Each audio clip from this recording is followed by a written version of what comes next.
Thank you all so much.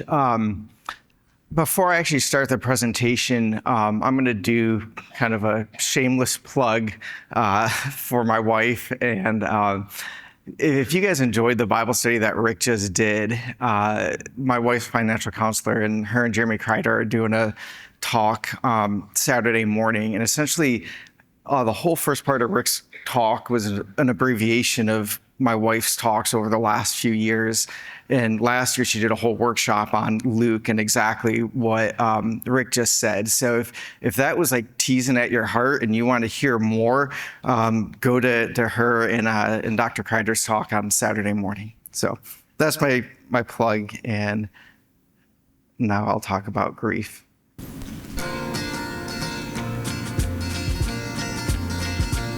Well, you wonder why I always dress in black, why you never see bright colors on my back, and why does my appearance seem to have a somber tone?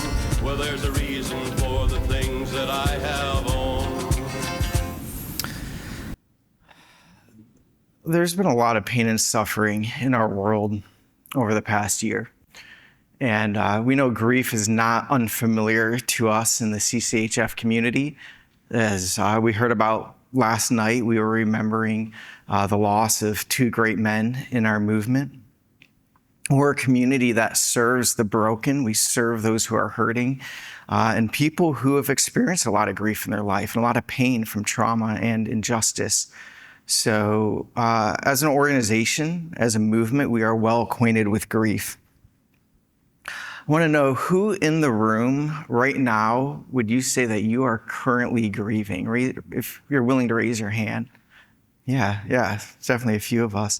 How about anyone who recently has experienced just really intense grief? Is there anyone who's had some really intense grief? Yeah, a few of us. Anyone, if you've ever experienced grief, raise your hand. All right, just about everyone. And if anyone didn't raise your hand, just wait, because it's coming, because we all experience grief. And that idea that grief is universal is going to be a common theme throughout this workshop. And because we all experience grief, that means all of our patients experience grief, and we have an opportunity to connect with all of our patients in grief.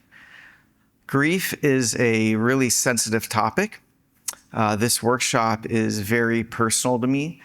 Preparing for this workshop has not been easy, but in some ways it's also been therapeutic. And I hope that for you, that this workshop is not just, an educational CME talk on grief, but that you also can connect with some of your own feelings, some of your own pain during this session, and that even during this hour, God will bring some healing into your life and start to use your grief as a tool that he can use to help you heal others. I have included a few brief musical clips throughout this presentation. Later in the presentation, I'll talk about grief rituals. And for me, music has kind of been part of my grief ritual that helps me with my grief. I hope that the songs that I've chosen are helpful for you as well. And I'm going to ask for your forgiveness in advance during times that I mess up the presentation trying to play the music. So.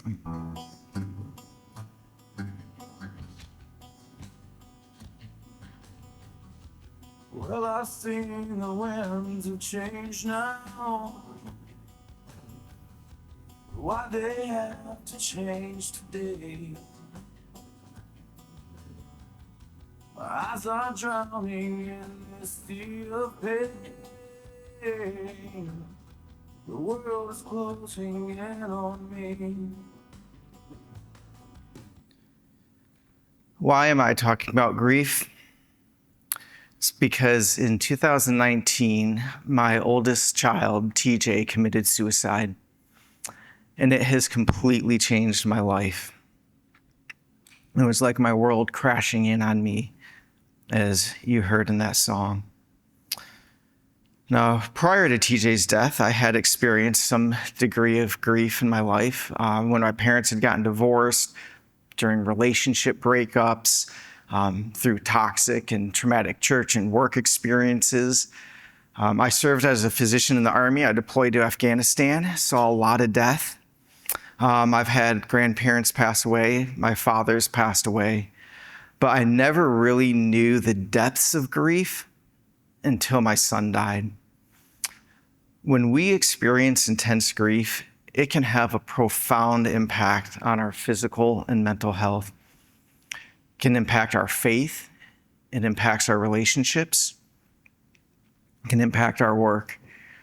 And many of our patients have these same intense experiences with grief and pain as well. As painful as grief can be, God can use our painful experiences to comfort others. Now, that idea that good can come from your pain, that may sound kind of like a cheap platitude for some of you who are experiencing intense grief right now.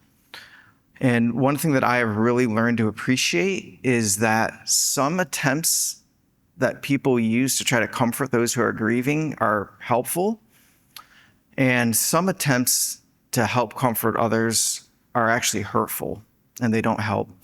Generally, platitudes and cliches, optimistic applications of Bible verses are not always helpful. I don't want someone to tell me to rejoice always, to be joyful in all circumstances, to consider it pure joy when I face trials of many kinds, when I'm sitting in the ER and bawling my eyes out because my son was just proclaimed to be dead. It's not going to be helpful. So that idea that good can come from bad, it rarely brings comfort when you are in the midst of suffering and that pain is fresh. So although during this workshop, I am going to highlight how God has used my pain to help others and to bring good, I want to be clear that it doesn't minimize the grief.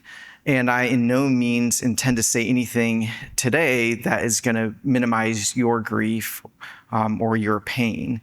But I do want to encourage you that God can heal all of our wounds, and that it is in that hope that we can give hope to our patients. We're not giving our patients some method on helping them get over grief or over loss. What we are giving to our patients is our testimony of how God has healed us, and we can use that encouragement that he can heal them as well. So the objectives for the talk, again, this workshop is accredited for CME, so a good portion of the beginning of the talk is going to be going over kind of looking at grief from a clinical perspective. I'm going to try to fly through these first 5 objectives so we can really delve into the last 2. So I apologize if I go through some of the material really quickly, but I really want to make sure that we do have time at the end so I can share some examples or stories and answer your questions. All these slides are available on the Wahoo app, so if you see something or there's a lot of information on a slide, I don't talk about it, you can get that right from the app, okay? So what is grief? Grief is natural. Grief is our natural emotional response to significant loss. The APA defines grief as the anguish that we experience when we have significant loss. The Cleveland Clinic, they kind of define it a little differently, and they emphasize that grief is a process. It's the process of coping with loss. Mourning is like our outward expression of grief that's going to be highly influenced by our faith, our cultures, and our personality. And that the time that we're grieving is called bereavement. And that's also going to be a reflection of our cultural norms, but also a reflection of how intensely we're grieving, and also some of the circumstances around our grief. There's circumstances in our lives that may help mitigate that grief. There's circumstances in our lives that sometimes make that grief worse.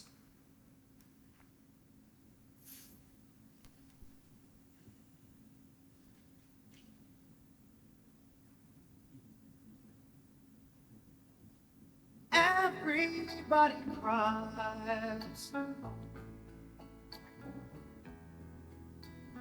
Everybody hurts sometimes. All right. Grief is universal. Everybody hurts. Everyone will experience grief to some extent.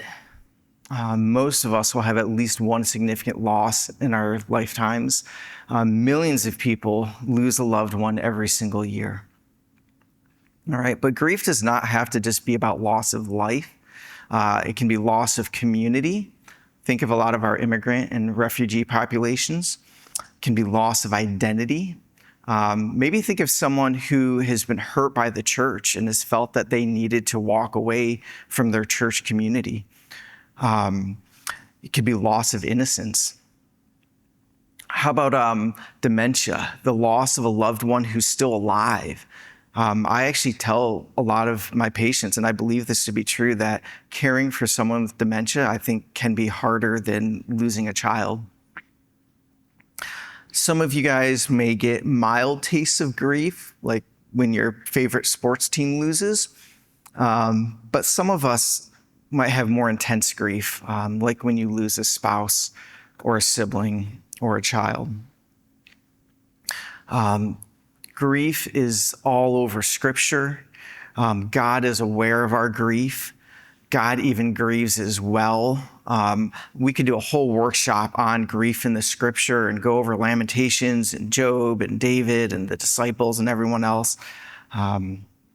But suffice it to say that God is aware of our grief. Grief is so universal that even God himself, in each aspect of the Trinity, grieves. So we all grieve. Is there any consistency in this emotional process that we go through as we grieve? Dr. Ross published in 1970 the 5 stages of grief. In her book called On Death and Dying, Dr. Ross studied patients who were terminally ill and their families and saw how they responded to their anticipated loss and then the family member's loss after their loved one died. And the important thing to know with these stages is that they're just kind of a general framework to help us understand the emotional journey that we go through in grief, and that they're not linear at all. These stages, they can occur in any order. They could be completely skipped. You may go back and revisit a stage over and over again. And the reason why that happens is because in grief, we are constantly bouncing back and forth between trying to avoid the reality of our loss, avoid that pain, avoid the memory and the suffering, and then confronting it, leaning into the loss and leaning into those realities. And we bounce back and forth between those two things. And as we do that, we bounce around through these different stages. I do want to say something about acceptance. Acceptance doesn't mean that you are happy with the loss or even that you're okay that the loss occurred. Acceptance is just that you have the ability to accept it, that thing is lost, and that you can still have some joy and peace in your life with either other people or in other circumstances. You accept the loss has occurred, but not all in life is lost. For us as believers, when we have hope in our Lord, that can help minimize that pain. When we have hope in the salvation of our loved one, that can really help in this acceptance stage. But even if there's uncertainty in that, we can still cling to the irrational hope that we heard about last night, that just crazy irrational hope that even in our pain, even in our uncertainties, that God is still good and that we can still find healing in him. More modern authors add additional stages to the initial 5 stages of grief. There's a bunch of them. Most of the authors just condense the list to 7 and will combine things to keep it at 7. Some of the ones that you might see will be shock, pain, guilt, depending on the circumstances around the loss. You'll see the addition of like an upward turn, that something happens in the person's life where they start shifting their emotions from negative to positive. Sometimes that can be a spiritual event or otherwise. The important thing is not, the order of events or what all the different things are. It's just recognizing that there's these different stages that we bouncing back between as we grieve. And in healthy grieving, what's important is that as we go through these stages, that our emotions start transitioning from pain and guilt and fear and despair to the emotions of relief and comfort and hope and peace. And an element of sadness will always remain, but that sadness can diminish as time goes on in healthy grieving. So although grief is universal and we all go through these common stages internally as we reconcile our loss, that outward expression of grief, the mourning, is going to look very different in everyone. And that's going to be based on our different cultures, as well as our different personalities. And also the degree of emotional attachment to what was lost.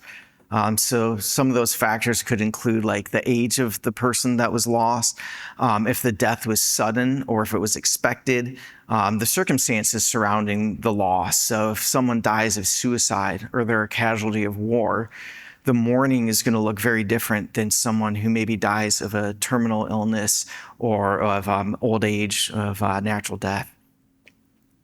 And in our expressions of grief, when we mourn, we often have these grief rituals.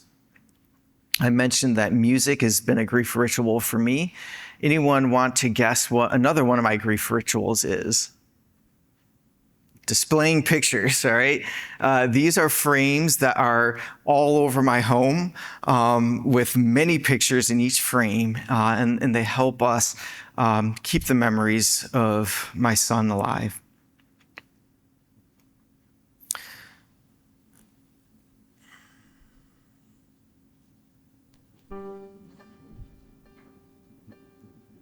Hey Lucy, I remember your name. I left a dozen roses on your grave today. I'm in the grass on my knees, wipe the leaves away. I just came to talk for a while, got some things I need to say. So our grief rituals, like hanging pictures or going to the gravesite, those help us cope with the loss. A lot of those rituals also help us honor the ones that we love. We participated in a grief ritual last night and sharing stories and honoring those that we've lost. Rituals tend to be very culturally influenced, and they often are also based on our beliefs about the afterlife. Just like we all mourn differently and we have different outward expressions of grief, we also want to be comforted and respond to comfort in different ways. And the ways that we comfort one another are often very culturally dependent also, as well as very personality dependent. And this is why it's really important for us to know our patients well. Because if God is going to use you in comforting others, you need to recognize that what helped you, what worked for you, may not work for your patient. It may not be culturally appropriate or just appropriate for them with their personality. So what is normal grieving? We said that grief is universal. So why do we as healthcare professionals need to take care of something that everyone does? And the reason why is because even though we all grieve, grief can have a negative impact on our health. And sometimes the way that we grieve and mourn is unhealthy. The key to normal grieving is that it starts getting better over time. I know it can get easier dealing with the pain. watching through the window as the light begins to fade, reaching out to someone to take it all away. I know it can get easier, just wish it was today. I feel. So again, the key to normal grieving is that it gets better over time. Unhealthy grieving is when someone is just stuck in their grief and those negative emotions don't fade, or they even just get worse and worse, or they start using unhealthy self-destructive coping mechanisms like drugs or alcohol or other risky behavior to try to numb their pain or distract them from their grief. Prolonged grief disorder just recently got added to the DSM. It's pretty controversial. Not all mental health professionals really kind of accept this new diagnosis, and mostly that's due to that arbitrary timeline of 1 year of improving grief. About 10% of people will experience unhealthy grief. 10% of people will experience unhealthy grief. There are some people that are more likely to mourn in unhealthy ways than others. It's really hard to screen for unhealthy grief because in the early stages, it all looks the same. And it's only apparent over time if someone is grieving in a healthy way or not. And this is why it's important to regularly check on someone that you know is grieving, and not just to kind of forget about asking about their loss after the initial month or two. So what are some of the negative impacts that grief can have on our health? There's a lot of them. A couple I'll highlight is just chronic conditions will tend to get worse in people who are grieving. This is especially true in older adults, as well as patients who have multiple social determinants of health. And the symptoms will tend to get worse when the grief is unacknowledged and unsupported. People who are grieving, just like our patients who have depression for any other reason, tend to neglect their own health. Taking care of themselves is not a priority while they're grieving. And so just from that alone, their health conditions can get worse. Here's our obligatory slide on the biopsychosocial impacts of grief. Suffice it to say that grief, can dysregulate our autonomic nervous systems. It can increase cortisol, weaken the immune system, increase inflammation, and then all the negative effects that come with those things. So how do we take care of someone who is grieving? We use grief-informed care. With grief-informed care, we are intentional about acknowledging the loss of our patient. We're asking them, how are they doing? How are you experiencing grief? How do you deal with these strong emotions? Who is your support system? Hey, so-and-so passed away so many months ago. How are you doing? Are things getting better for you? If so, in what way? In grief-informed care, you're going to be doing active listening, so letting them talk, validating their feelings. You're not trying to fix the situation. You're not trying to fix their sadness or make their negative emotions go away. You're encouraging them that it's normal to feel sad. It's normal to miss that person. It's normal to long to be with that person and see them again, that's okay. And it's okay if you don't feel okay. That is a normal part of grief. You do not want to try to sugarcoat their pain, right? Like I said before, you don't want to use cliches or platitudes. You don't want to inappropriately use scripture to try to manipulate someone's feelings, because if you do that, that can leave that person feeling invalidated and unsupported. And that can strain their relationship with God and his people if we misuse scripture in that way. So be careful not to do that. So we're going to shift our focus now from talking about grief in general to how God can reform our grief. Yeah.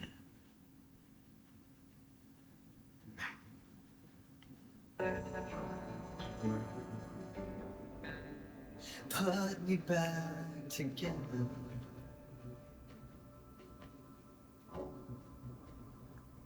with my faith down. No excuses for what I've done.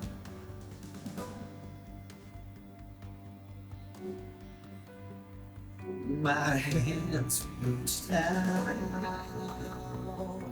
deserving justice over love.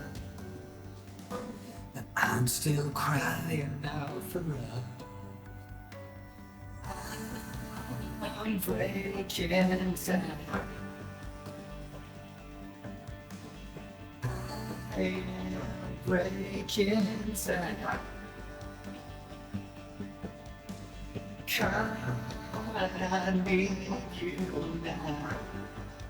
Can you put me back together? Put me back.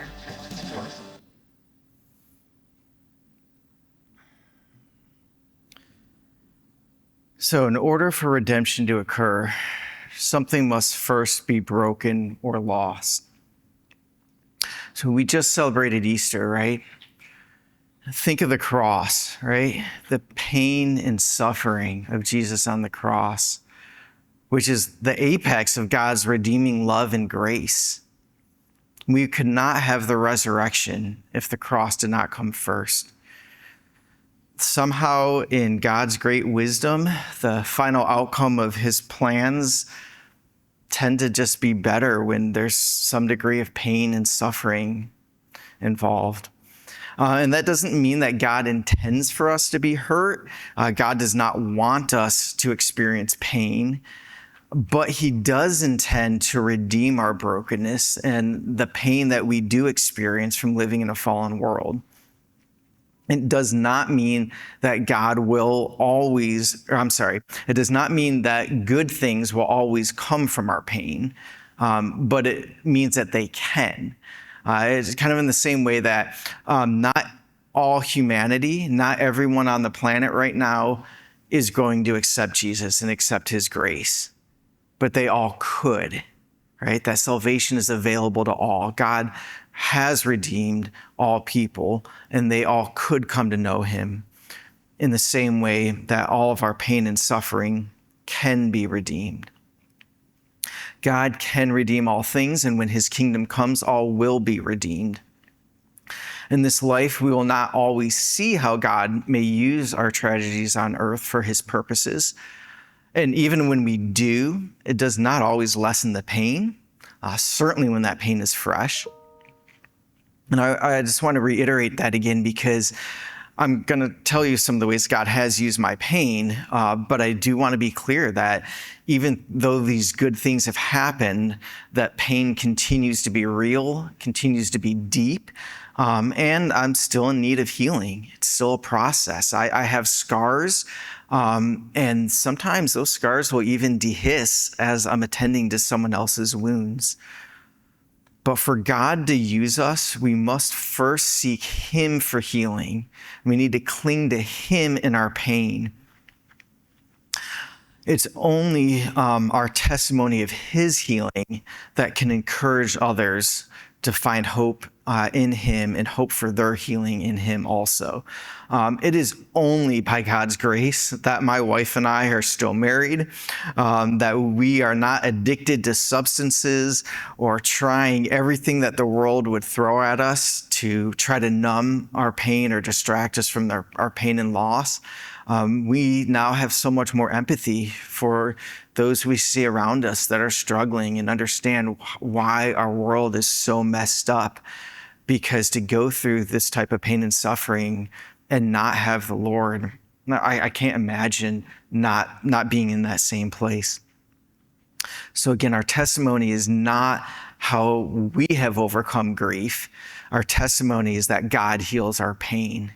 And that's what we share with our patients.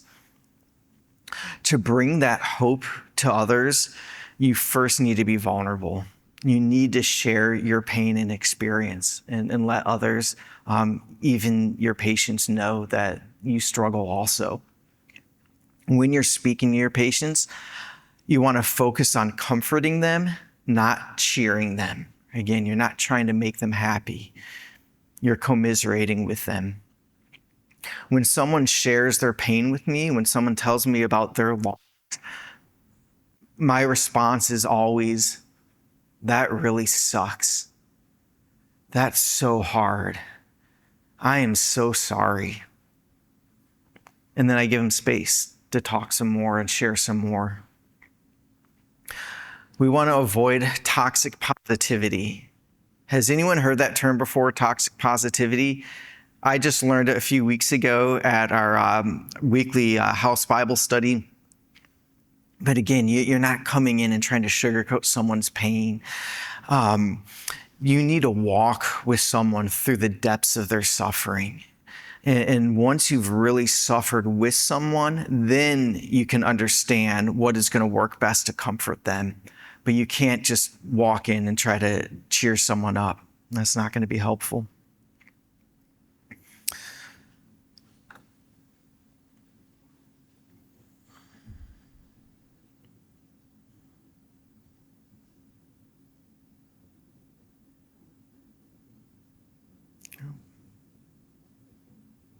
Cut my life into pieces. This is my last resort. So Papa Roach. I love this quote from Jacoby Shaddix. In the brief bit of the song we just heard, which I can't play the rest of it at this conference, but it's a song about suicide with some explicits in it.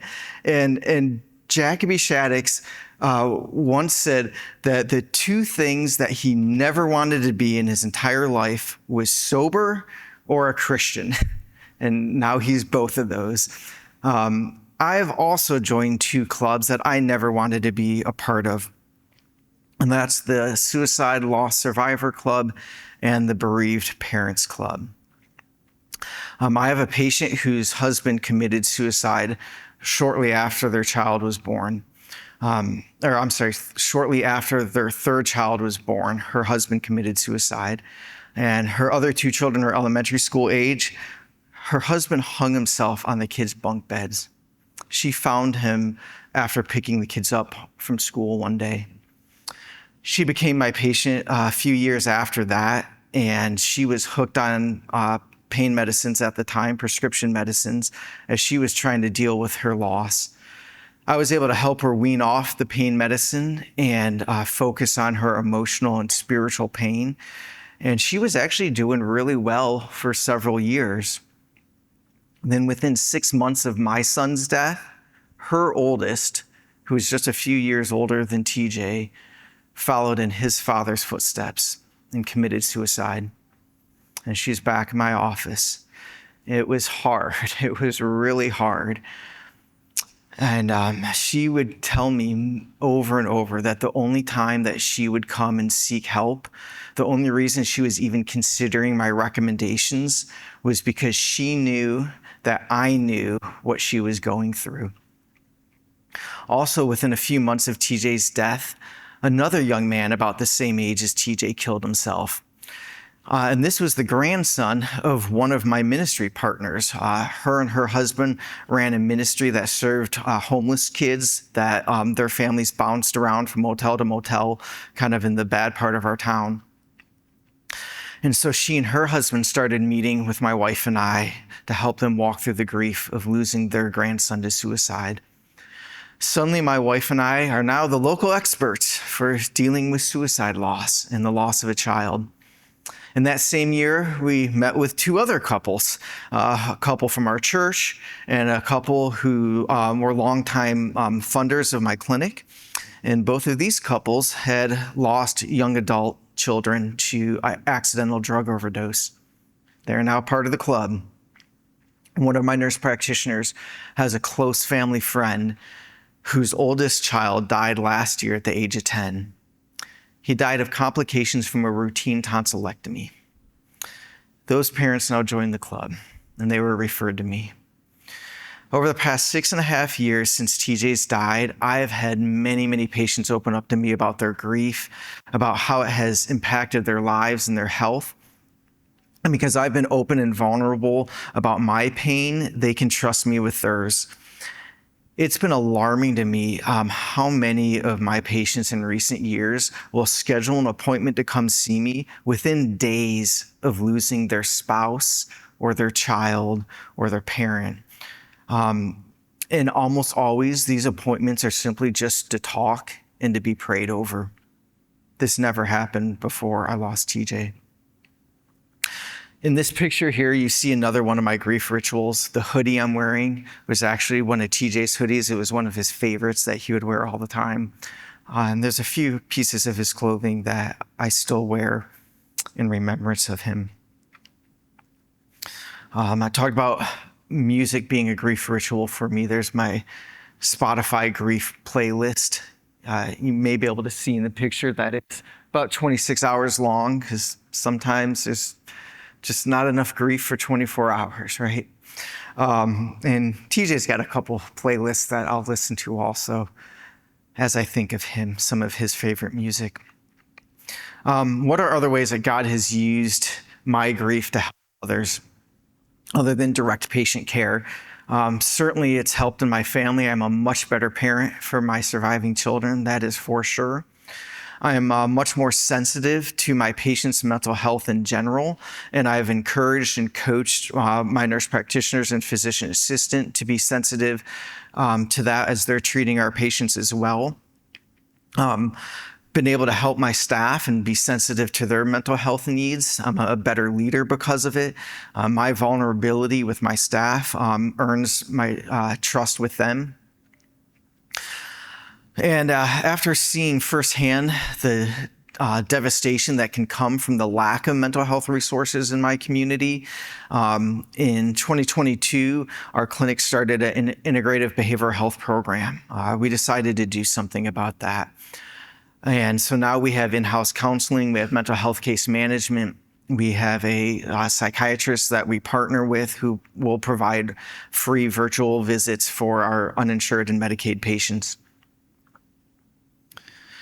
I've also become a community advocate for mental health. May is Mental Health Awareness Month, and every May we do a campaign that we call Healthy Minds. It's essentially like a public awareness campaign through social media, letting people know about the resources in our community, mental health statistics, encouraging people to get help. We do a similar thing in September, which is Suicide Prevention Month. Last September, we hosted a mental health awareness event. We invited 2 Christian rock bands that performed a concert at a church that's across the street from my clinic. Excuse me. And during the shows, both bands talked about mental health and played songs that are helping people cope through hard experiences. I had the opportunity to speak to the crowd and share my testimony. In the church lobby, we had a dozen of our community partners set up information tables. So these were local counselors, organizations that help people that are struggling with substance use and addiction, and some of our ministry partners also. And over 300 people attended the event, so that was really awesome. And our clinic also participates in other mental health events that are going on in the community. Last year, our local dinner theater put on the production called Next to Normal. Is anyone familiar with Next to Normal? So it's a musical. It's really good. It's really cool. It's also kind of crass, just to warn you, but it is a musical about a woman's struggle with bipolar disorder. And not just her own struggle, but how her bipolar disorder affects her family. And her mood really spirals after the death of her infant son, who dies of congenital medical condition. So they did 5 performances of the show, and before each performance, they had invited someone from the community to give a presentation, up to a 30-minute presentation before the show. And I was one of those who was invited to speak. And so I got to share my testimony and the story of my family's loss and our healing before hundreds of people in our community. This past fall, our local community service board received a state grant to open a 24-hour mental health crisis center. This is going to be the largest mental health crisis center in our state. and it's going to be the only one that provides services to children. So the governor is the keynote speaker for the ribbon cutting, or was the keynote speaker. And I was invited by the Community Service Board to share my testimony at the event right before the governor gave his keynote, and to stand next to the governor throughout the whole ceremony. I've also become an advocate for mental health within our local church. I am the PCP for many of our local clergy and church staff. And these relationships allow me to encourage them in their approach to helping their congregates who are grieving and struggling with different mental health problems, and really to try to chip away at the stigmas of mental health that still exists in the church. And I've also had the opportunity to even share my story about grief and advocate for mental health from their pulpits. My home church is very sensitive and supportive to the realities of mental health. A few years ago, our church started doing a course from the Sanctuary Mental Health Ministries. This is a video series that looks at all different aspects of mental health, from scientific and clinical perspectives to theological perspectives of all different denominations. It's a really great course. It emphasizes the complexity of mental health, that there's not one size fits all answer. And it also aims to reduce the stigma of mental health within the church. And so my wife and I have been able to participate in this course. And my wife has also had the opportunity to speak to our youth group on mental health. So in conclusion, although we all experience grief at some point, some of us are going to experience really profound grief that changes us, and our patients do also. But if we can cling to God in our pain, He will use that grief as a means to comfort others through our testimony of how He has healed us. Well, thank you so much for listening to my presentation. And I want to encourage you to fill out the survey and the presentation with the QR code. I think I only have about, I don't know how much time I have left, maybe 5 minutes or something. But I'm going to open up to any questions anyone has. I'm happy to share any examples, and I'll stick around after if anyone wants to talk or to be prayed over. I would love to pray for you. Yes, ma'am. Talking about like grieving too long can become unhealthy. Mm-hmm. What is there a certain time when the person should start working on not grieving? Right. Sometimes when you're grieving, when other people don't understand it, they're trying to make you move past it instead of letting you get past it. And I know when my mom was grieving, it took her longer than other people when she lost her sister. So what is the time period? Because I see a lot of people like, you gotta keep going, you gotta move on. Yeah. Throw that stuff away. Like, Yeah, so the question is, is there like a set time period, that someone should start to feel better, or where there'd be concern if they're not getting better?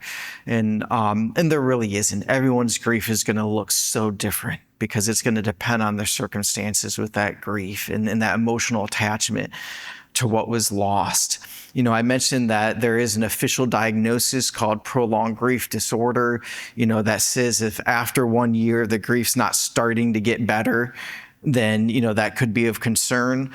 But it's like a very controversial thing. A lot of the experts in grief disagree with that diagnosis even existing and even having some sort of arbitrary time frame on grief.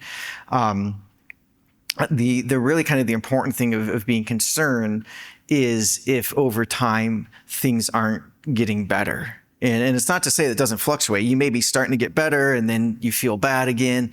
A great analogy, many of you may have heard it, is that grief is like waves. It's these waves that just come at you with just random frequencies, random intensities, right? But over time, it should be kind of getting less and less. And that's really the key, is that if it's not getting better, or if someone is going to self-destructive habits or is just completely obsessed with the grief and they're not able to function because of that, that's when you would start to get concerned. Yes, ma'am.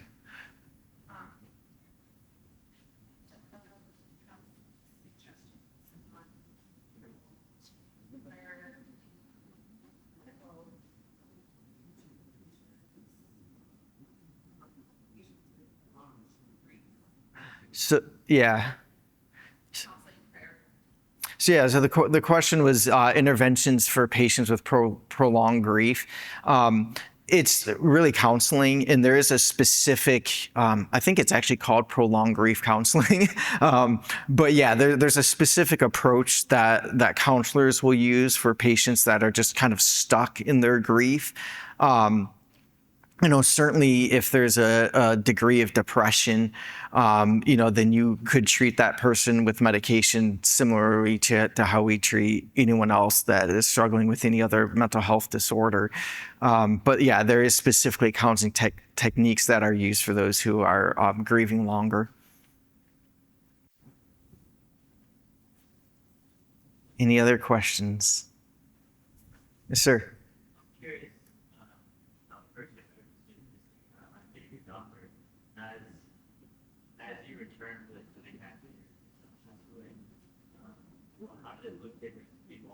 Mm.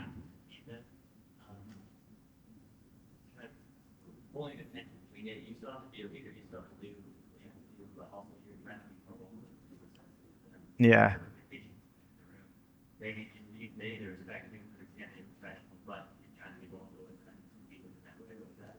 Yeah. So the question is, how did it look different for me returning to the clinic after my son passed away, and both from the perspective of my staff and the patients as well.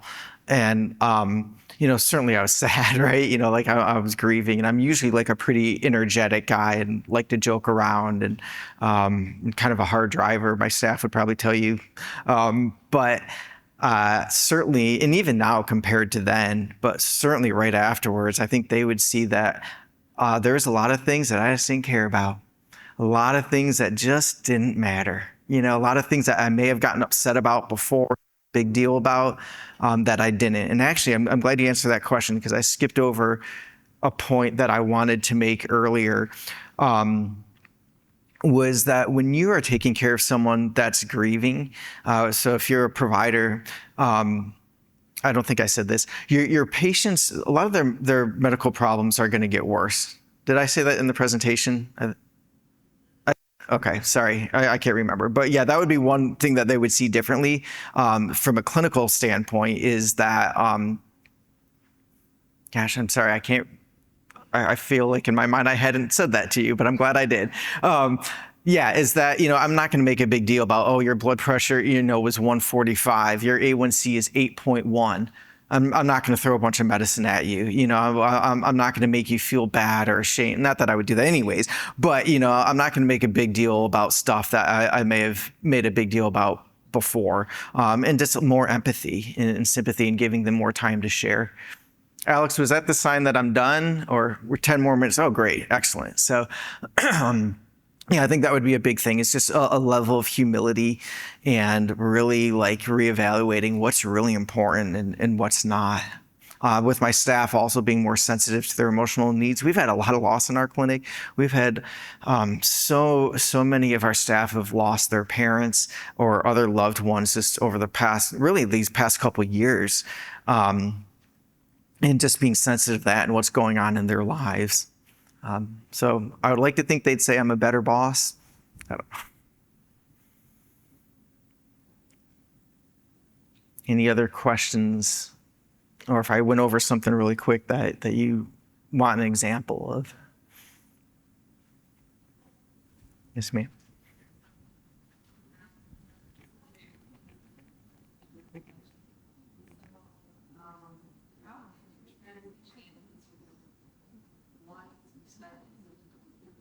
Hmm.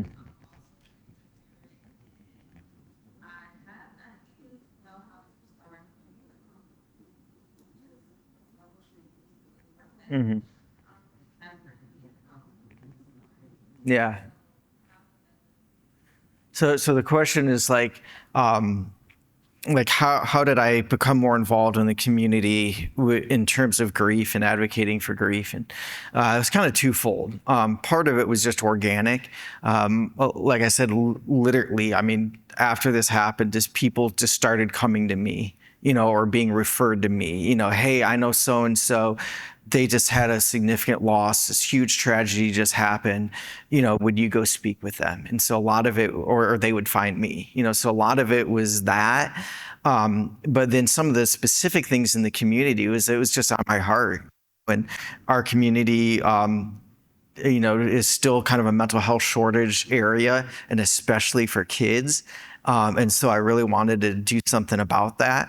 And even though our home church is very supportive in terms of our loss and mental health, I know that's not true everywhere.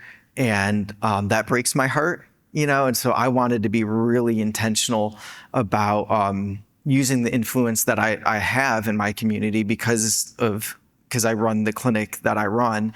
And I know people that are influential in the community also, like the pastors that are my patients, and other people in the community that support our clinic and things like that. Just really capitalizing on every opportunity I could to try to influence our community to be more responsive to mental health. It's just really kind of being intentional. And I'm sorry, to answer your question about forming a group or support groups or stuff like that. I think the key thing is just find one or two other people that want to do it with you. And if you're looking for an organizational support, I would imagine that your local community service board, or if you have a local public hospital, certainly if there's a CCHF clinic in your backyard, that they would probably, I would imagine, just want to come behind you and support you in those efforts. Yes, ma'am.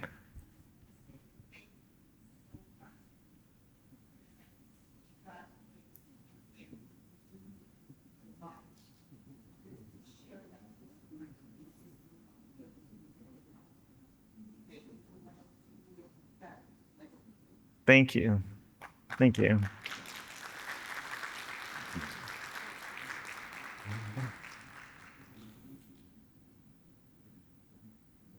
Anyone else have any other questions? Yes.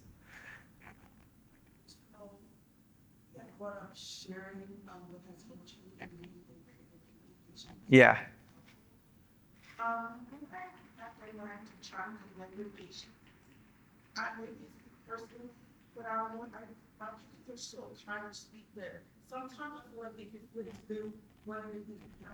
Yeah, yeah. Right. Yeah, and that's hard, especially when you have good relationships with your patients, and they care for you. And that can be a blessing, and I had a lot of patients that will pray for me, and maybe we're not talking about grief, I'm just seeing them for their diabetes follow-up or whatever. And maybe they know, I have patients that they know when my son died, and they keep track of that, and they know that if they have an appointment with me around that time, or I post things on Facebook, that, TJ would have turned 22 today, or whatever the thing is, right? And they're aware of that. And so they'll come in and see me, and I won't mention anything at all during the appointment. And at the end of the appointment, hey, Dr. Stinar, can I pray with you before the appointment ends? And usually we end the appointments with me asking if I can pray with them, right? But it can be hard, and really you just follow the patient's lead on that, you show that you're being empathetic. And sometimes there is kind of that temptation where maybe you're having a bad day and you really would like some support for yourself, and you got to be aware of your own feelings, and, you don't want to project on your patients. But if you're sincere and you're reaching out to them, I would recommend receiving it. It's been a blessing for me, and that's another connection with your patient, right? Now, you and that patient are that much more connected, and so when the next bad thing that comes along in their life, or when you have to tell them that, hey, your mammogram was abnormal, or I'm sorry, you have diabetes now, or whatever the thing is, they lose someone else in their life. Man, that connection is so much stronger that, like me, the next day they're going to be in your office and saying, hey, this just happened. Let me tell you about it. Would you pray with me?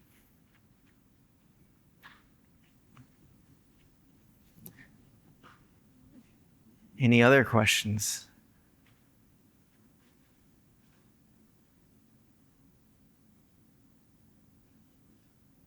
Where are we at time? All right, getting out 3 minutes early. So thank you guys so much for your attention. I appreciate it. Again, if anyone wants to talk afterwards, I'd love to hear your story. I'd be happy to pray with you, or if you see me elsewhere in the conference. And again, shameless plug for Katie's talk on Saturday morning. If God was tugging on your heart about financial injustice and caring for the poor more than just through medicine, go hear her talk. Thanks.